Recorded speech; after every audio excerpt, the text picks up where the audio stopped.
Plus, we're monitoring the latest controversy out of ECU.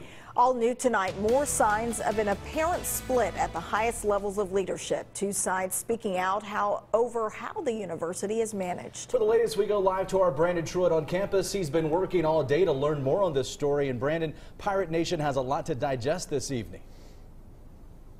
Yeah, that might be putting it lightly, guys. We're talking about two separate letters painting two very different pictures on the state of the university. The first is a letter of support for ECU Chancellor Status. It's right here. It's got hundreds of signatures. The second is an op-ed published in the Daily Reflector that paints a bit of a different picture, citing communication concerns and uninformed decision-making at the highest levels.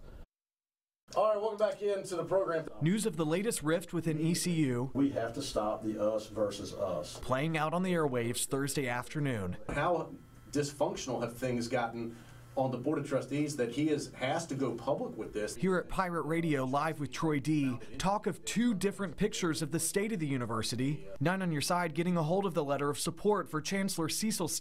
With nearly 130 signatures, the letter requests the UNC President and Board of Governors to release Staten's 360 review. It's a yearly job evaluation. The issue, results of a 360 are kept private by law. The letter claims the Chancellor has been hit with, quote, unfair allegations and investigations, which have been a continued distraction and hindered his ability to lead. When I don't think something's right, I'm going to stand up for it because I got a voice in this thing too. That's ECU alum Harry Smith. He serves as a co-chair of the UNC Board of Governors. It was demeaning to the Pirate Nation, the 50,000 people that sat in the stands. Smith calls the context and tone of the letter inappropriate, saying whoever wrote it has caused more damage than good. We've created just a massive amount of negative press for East Carolina, and it's just got to stop. On the same day that letter goes public, ECU trustee Mark Copeland has words of his own. In an op-ed pinned to the Daily Reflector, Copeland speaks candidly on issues with the board's decision-making, saying, quote, critical information is not being shared with all members of the ECU Board of Trustees. He goes on to say it's information that could help make more informed decisions.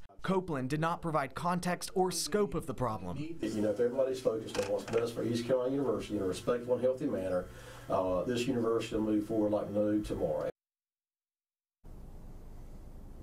Late this evening, we got a response from ECU regarding these letters. They're only responding to that letter of support. Here's a look at it, a statement from the Chancellor reading in part, quote, I'm extremely grateful for the support expressed in the letter and the encouragement I continue to receive from so many longtime leaders in Greenville and Eastern North Carolina. There are people who know ECU well and respect the value and work we're doing at this university. It is important to note that none of the current Board of Trustee members signed that letter. We reached out to Mark Copeland, the gentleman who wrote that op-ed, and actually just in the last hour got a response from him saying that he wasn't commenting further but wanted to point out that his letter stands alone, separate from that letter of support. Live in Greenville, Brandon Truitt, 9 on your side.